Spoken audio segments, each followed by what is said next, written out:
Good morning all my dear student. तो आज हम क्वेश्चंस को डील करने वाले हैं जो प्रीवियस ईयर के लेक्चर के बेसिस पे है। चलिए तो स्टार्ट करते हैं, है ना। Find the number of electrons, protons and neutrons in 1.8 gram of क्या वाटर, है ना।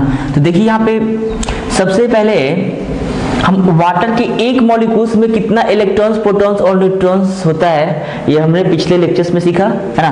तो यहाँ से एक बार फिर से हम रिपीट करना चाहेंगे, जिसमें वाटर के एक मॉलिक्यूल्स में इलेक्ट्रॉन्स, प्रोटॉन, न्यूट्रॉन्स निकालना है ना। तो आपका ये वाटर किस किस एटम से बना है, तो हाइड्रोजन से और किसे, ऑक्सीजन से।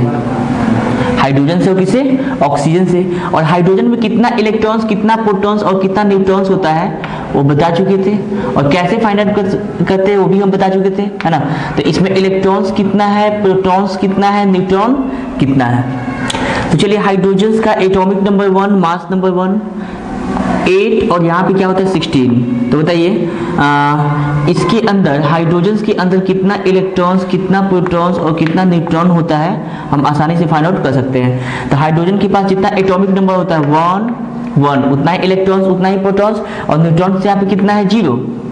उसी प्रकार ऑक्सीजन का एटॉमिक नंबर 8, तो इलेक्ट्रॉन्स भी कितना हो जाएगा 8, प्रोटॉन कितना 8 और न्यूट्रॉन कितना हो जाएगा 16 - 8, वो भी कितना हो जाएगा 8। लेकिन एक मॉलिक्यूल्स में अगर बात की जाए, है ना, तो the number of electrons, total number of electrons in one molecules of water कैसे फाइंड आउट कर सकते हैं। देखिए यहाँ पे कितना हाइड्रोजन है 2, और हाइड्रोजन में कितना इलेक्ट्रॉन्स होता है 1, प्लस ऑक्सीजन में नंबर ऑफ इलेक्ट्रॉन कितना है 8 और ऑक्सीजन है कितना 1, तो 1 × 8 इज इक्वल टू कितना हो गया 10। मतलब वाटर का एक मॉलिक्यूल्स अगर लेंगे तो उसमें कितना नंबर ऑफ इलेक्ट्रॉन होगा 10। उसी प्रकार total number of protons in one molecules of water is equal to, ये भी कितना हो जाएगा 10 ही हो जाएगा। उसी प्रकार अगर यहाँ पे total number of neutron in one molecules of water, देखिएगा यहाँ पे, अब बताओ न्यूट्रॉन कैसे निकालते हैं पहले, है ना। तो हाइड्रोजन कितना है 2 और हाइड्रोजन के पास कितना न्यूट्रॉन 0, या फिर 0 से मल्टीप्लाई, बीच में क्या प्लस, ऑक्सीजन कितना है 1 और ऑक्सीजन में कितना न्यूट्रॉन 8, दोनों को ऐड करने के बाद क्या होगा 8। अब देखिए ये तो एक मॉलिक्यूल्स के अंदर, वाटर का अगर एक मॉलिक्यूल्स लेंगे, है ना, जब वाटर का एक मॉलिक्यूल्स लेंगे तो उसके अंदर टोटल नंबर ऑफ इलेक्ट्रॉन जो होगा वो कितना होगा 10 होगा, प्रोटॉन भी कितना होगा 10 होगा, और न्यूट्रॉन कितना होगा 8 होगा। लेकिन हमको एक मॉलिक्यूल के अंदर नहीं निकालना है, कितना, मतलब आपको कितना दिया हुआ है वाटर, तो 1.8 ग्राम। तो सबसे पहले हम ये जानना चाहेंगे कि 1.8 ग्राम कितना मोल के इक्वल होगा, और वो मोल को किस में कन्वर्ट करेंगे, मॉलिक्यूल्स में, और जितना मॉलिक्यूल्स होगा, है ना, तो एक मॉलिक्यूल में जितना इलेक्ट्रॉन चाहे, जितना प्रोटॉन, जितना न्यूट्रॉन्स होगा उतना से हम क्या कर देंगे, मल्टीप्लाई कर देंगे। जैसे में हम सबसे पहले हम नंबर ऑफ मॉलिक्यूल्स पता करना चाहते हैं वाटर का, तो बताओ n इक्वल टू क्या होता है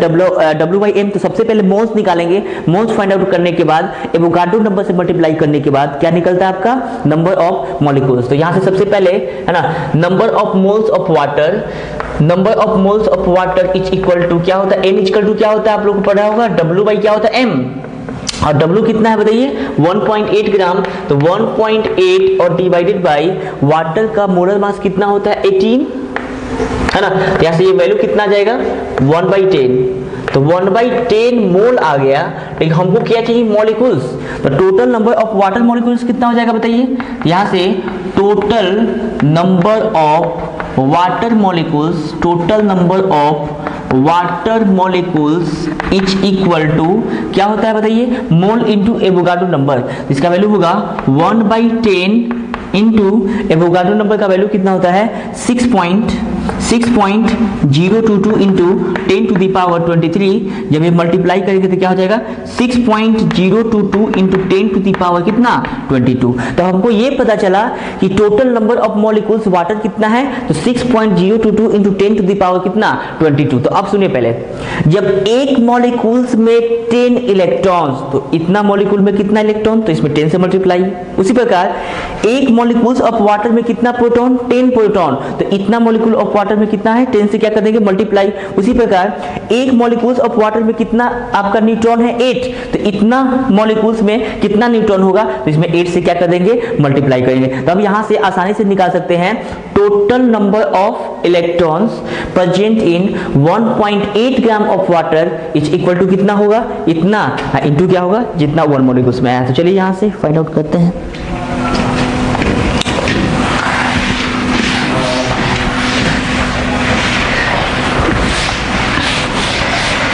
चलिए तो यहां पे लिख सकते हैं total number of electrons present in 1.8 gram water is equal to कितना होगा। तो सबसे पहले 1.8 ग्राम में कितना मॉलिक्यूल्स आया, 6.022 इंटू 10 टू द पावर 22, तो कितना हो जाएगा 6.022 इंटू 10 टू द पावर 22, और एक मॉलिक्यूल्स में कितना इलेक्ट्रॉन्स है तो 10, तो यहाँ पर 10 से क्या कर देंगे मल्टीप्लाई कर देंगे। उसी प्रकार total number of protons present in 1.8 gram of water is equal to कितना हो जाएगा 6.022 into 10 to the power 22 into क्या 10। उसी प्रकार total number of neutron present in 1.8 gram of water is equal to कितना हो जाएगा भाई 6.022 into 10 to the power 22 into यहाँ पे क्या होगा 8 से क्या कर देंगे मल्टीप्लाई कर देंगे। तो इस तरह से है ना प्रोसीड्यूर है क्वेश्चंस को बनाने का, है ना। तो इस तरह का बहुत सारा डिफरेंट टाइप का क्वेश्चंस आपको मिल जाएगा जो टीपीपी के थ्रू आपको दिया जाएगा।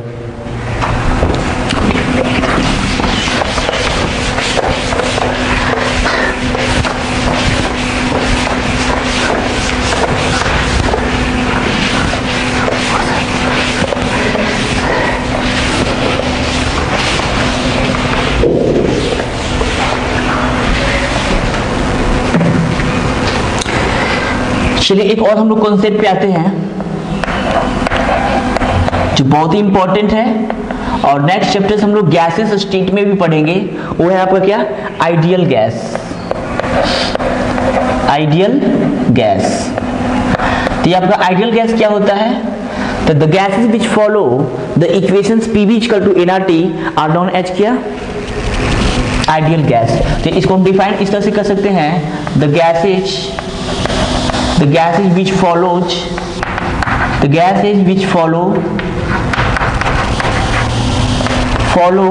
the equations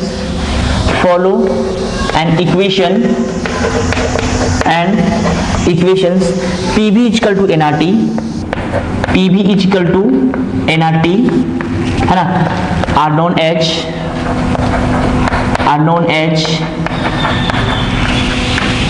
ideal gas.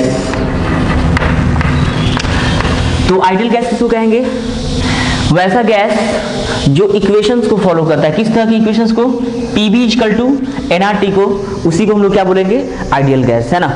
चाहे तो ऐसे भी हम लोग लिख सकते हैं, आगे हम लोग पढ़ेंगे गैसेस स्टेट में, है ना। द गैसेज विच फॉलो, है ना, काइनेटिक थ्योरी ऑफ गैसेज, वैसा गैस जो काइनेटिक थ्योरी ऑफ गैसेज को क्या करता है फॉलो करता है ना, उसी को हम लोग क्या बोलते हैं आइडियल गैस। क्या बोलते हैं आइडियल गैस। तो अभी तो बेसिक्स हम लोग बताएंगे इसके बारे में। आइडियल गैस इक्वेशंस इसी को हम लोग बोलते हैं। PV इक्वल टू nRT को हम लोग क्या बोलेंगे आइडियल गैस इक्वेशन। इस इक्वेशंस को क्या बोलेंगे आइडियल गैस। तो वो गैस जो PV इक्वल टू nRT को फॉलो करता है उसको हम लोग क्या बोलेंगे ideal gas, and this equations are known as क्या आइडियल गैस इक्वेशन। मतलब सिंपल ये जो PV इक्वल टू nRT है इसको हम लोग क्या बोलेंगे आइडियल गैस इक्वेशन। क्या बोलेंगे आइडियल गैस क्या equation, ideal gas equation.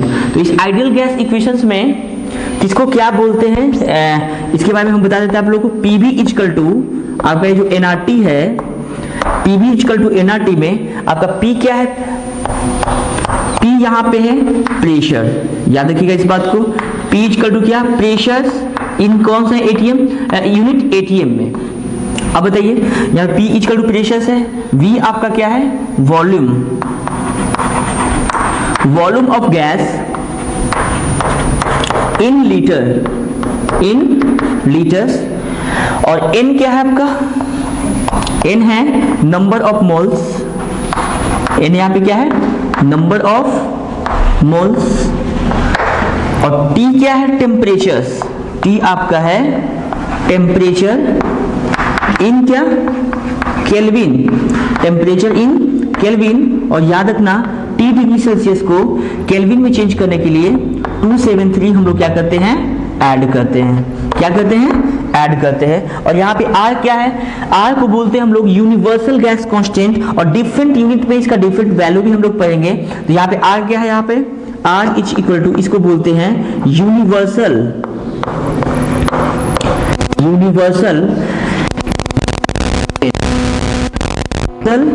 Gas constant, जिसका फिक्स वैल्यू होता है वो कितना होता है, 0.0821 ATM लीटर पर मोल पर केल्विन। तो आप इसको समझ सकते हैं कि यूनिट कैसे आ गया है ना, यहां से भी आप समझ सकते हैं। तो पीवी इक्वल टू क्या होता है बताइए, पीवी इक्वल टू होता है एनआरटी। तो आर इक्वल टू क्या हो जाएगा, पीवी बाई क्या, एनटी, पीवी बाई एनटी। तो बताइए प्रेशर का यूनिट हम लोग क्या लेते हैं, एटीएम, और वॉल्यूम का लीटर, और डिवाइडेड बाई क्या है, मोल, और टेम्परेचर का यूनिट क्या होगा, केल्विन। इसको हम लिख सकते हैं एटीएम लीटर मोल इनवर्स और केल्विन इनवर्स। इसलिए आर का जो यूनिवर्सल गैस कांस्टेंट का जो यूनिट होगा वो क्या आएगा, एटीएम लीटर मोल इनवर्स, और क्या होगा, केल्विन इनवर्स। तो इसका और सब वैल्यू होता है जूल में लेते हैं, कैलोरी में लेते हैं, जो नेक्स्ट चैप्टर में पढ़ेंगे। यहाँ पे सिर्फ आपको ये जानना है कि आर यहाँ पे यूनिवर्सल गैस कांस्टेंट है, जिसका वैल्यू होता है 0.0821 ATM litre mole inverse kelvin inverse. तो एक बार फिर से हम ये करना चाहते हैं, पीवी इक्वल टू एनआरटी को हम लोग क्या बोलते हैं, आइडियल गैस इक्वेशंस है ना। किस यहाँ पे पी क्या है आपका, प्रेशर्स इन एटीएम, वी क्या है, volume of gas in litres, N क्या है, number of moles of gas, T क्या है, टेम्परेचर इन केल्विन। और बताइए डिग्री सेल्सियस को केल्विन में कन्वर्ट करने के लिए क्या करते हैं, 273 क्या करते हैं, ऐड करते हैं। यहाँ पे आर क्या है, यूनिवर्सल गैस कांस्टेंट, जिसका फिक्स वैल्यू होता है, उसका वैल्यू कितना होता है, 0.0821 एटीएम लीटर मोल इनवर्स और केल्विन इनवर्स।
एनआरटी, तो फॉर 1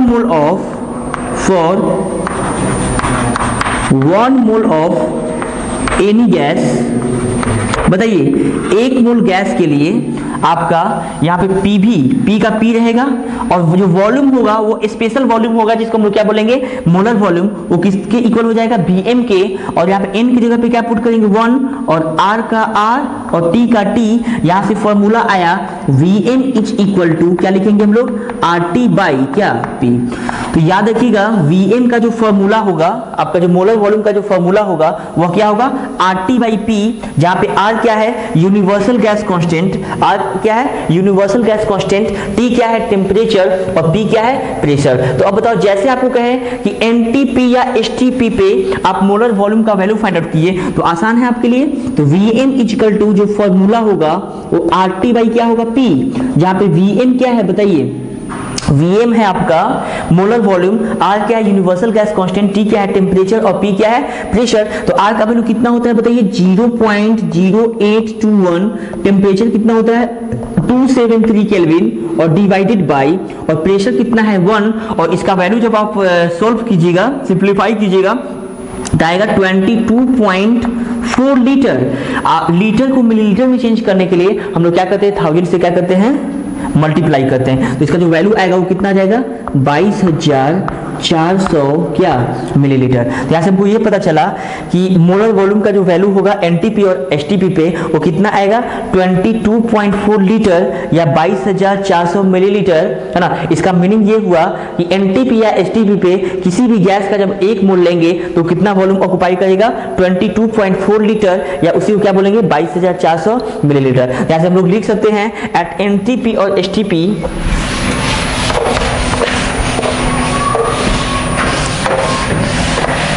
यहाँ से नोट करके हम लोग लिख सकते हैं एट एनटीपी और STP 1 mole of any gases, 1 mole of any gases occupy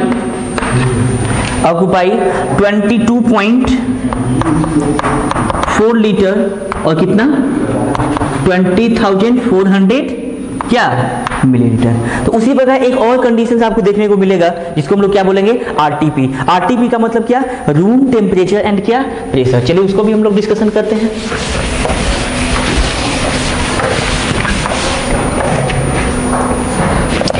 eight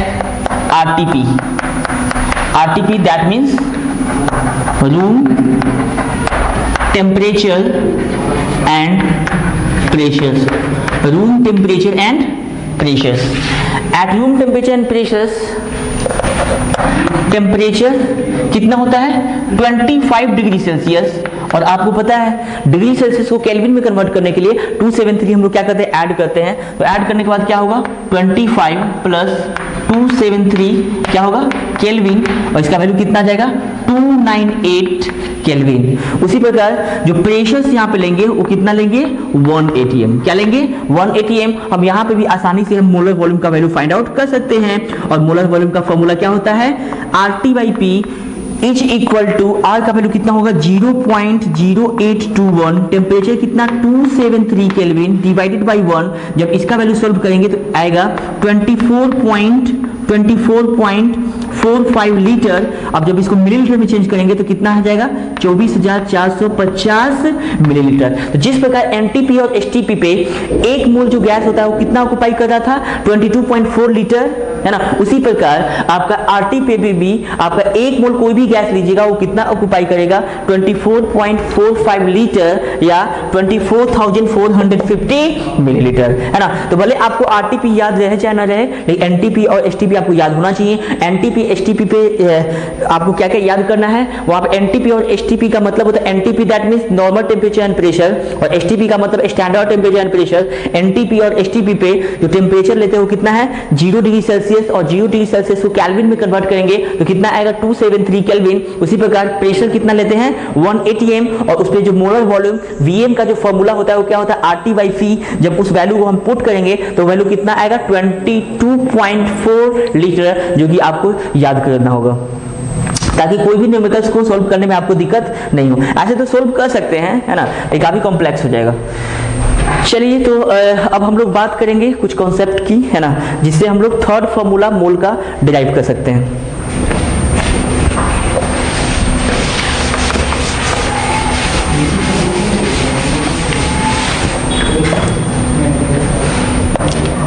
चलिए तो यहाँ पे कॉन्सेप्ट की बात की जाए तो बताइए पीवी इक्वल टू क्या होता है, पीवी इक्वल टू क्या होता है, एनआरटी।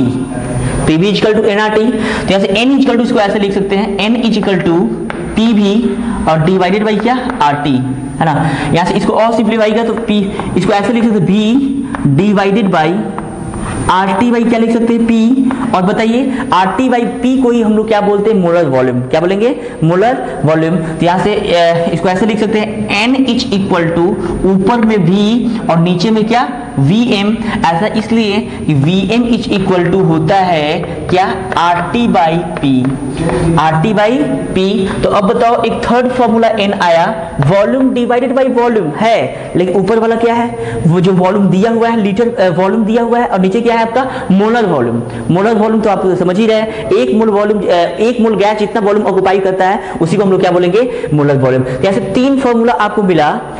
पहला फॉर्मूला देखिए यहाँ पे n का 3 फॉर्मूला आपको मिल चुका है। पहला फॉर्मूला नंबर दिया है तो नंबर से डिवाइड करेंगे, वो नंबर कौन सा होगा, एवोगाड्रो नंबर।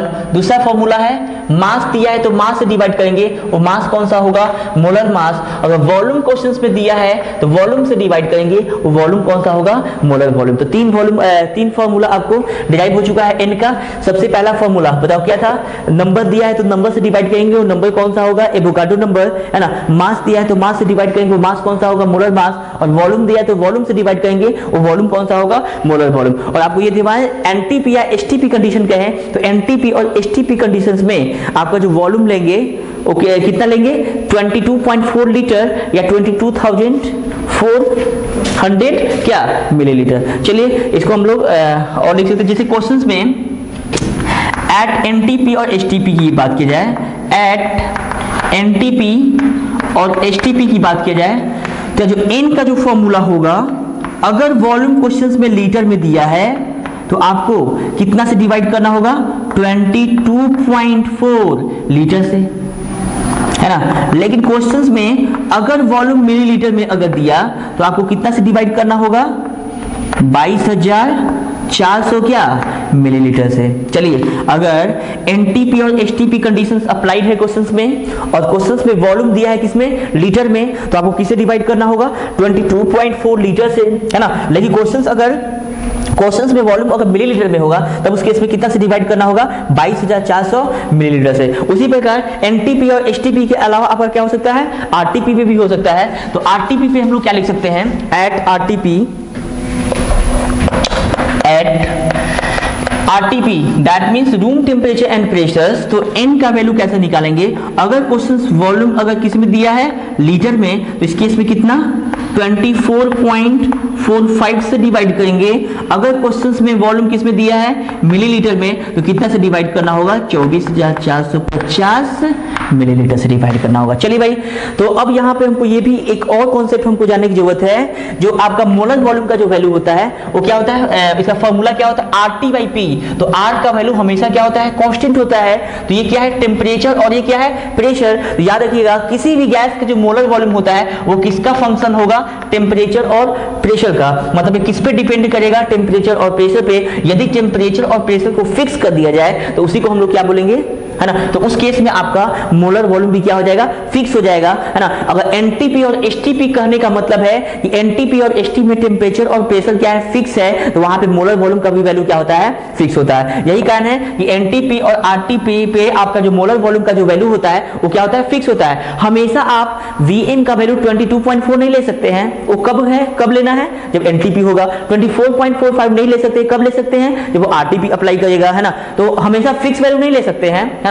जनरल जो केस में Vm का जो फॉर्मूला होगा वो क्या होगा, RT बाई पी। R का वैल्यू फिक्स होता है, तो आपका जो मोलर वॉल्यूम है किसी भी गैस का वो किस बात पे डिपेंड करता है, टेम्परेचर पे और प्रेशर पे। यदि टेम्परेचर और प्रेशर को फिक्स कर दिया जाए तो मोलर वॉल्यूम भी क्या होगा, फिक्स होगा। तो हम यहाँ पे लिख सकते हैं at constant temperature and pressure the molar volume of any gases are क्या, फिक्स। तो यहाँ पे नोट करके हम लिख सकते हैं एट constant